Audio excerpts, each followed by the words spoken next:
Okay, so my video is about Socrates, and Socrates was born in 470 BCE in Athens, and he died in 399 BCE in Athens as well. So he was a philosopher, probably one of the most famous ones that we have, and he was a teacher, but he didn't consider himself a teacher. He didn't even write any of his teachings down. The things that we know about him come from his students and their writings. And like Plato, who was his student, and then Aristotle, who was Plato's student. So we know those two because we knew Socrates first. So Socrates was condemned to death in 399 BCE in Athens because he was charged with corrupting the city's youth and not respecting the city's gods. And it was because of his open-ended questions that he had asked, which is the Socratic method that he created. That method was, so that method of like asking open-ended questions is what was seen as he was corrupting the youth. So he had died, and he took poison, and he died after his trial. So the reason that Socrates is so important to psychology and how he impacted that. So the Socratic method, so coming back to that those open-ended questions we use today in therapy to gain understanding.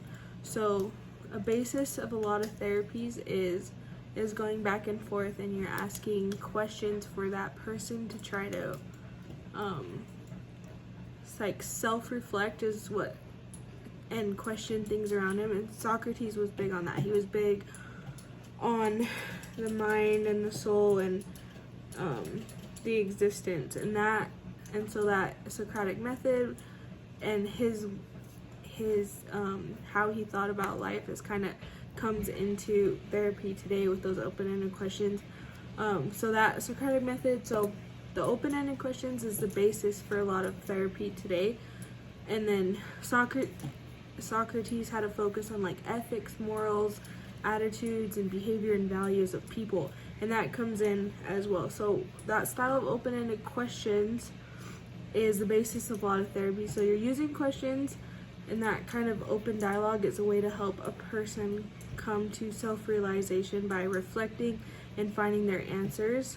So that's what he used with his students. He wanted them to think and to analyze the world around him because those things were important to him, and he wanted his students to analyze things.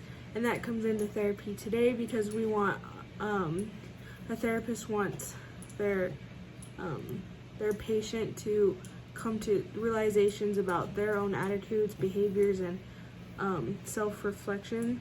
So that's how Socrates really influenced. That's just a small part of how he influenced psychology today. Is the Socratic method is really a basis for a lot of therapies today with those open-ended questions he would ask his students, or what therapists use today. That dialogue that inspired self-reflection, looking at the world around you. His students would explore and examine and question their lives, and then that's the basis of therapy that we have today. So the Socratic method and how he taught his students by his love of and his focus on ethics, morals, and values really came into really translates to today, when therapists use that Socratic method of sorts and asking those open-ended questions and things like that. So that's how he was important. One reason he was important to psychology today.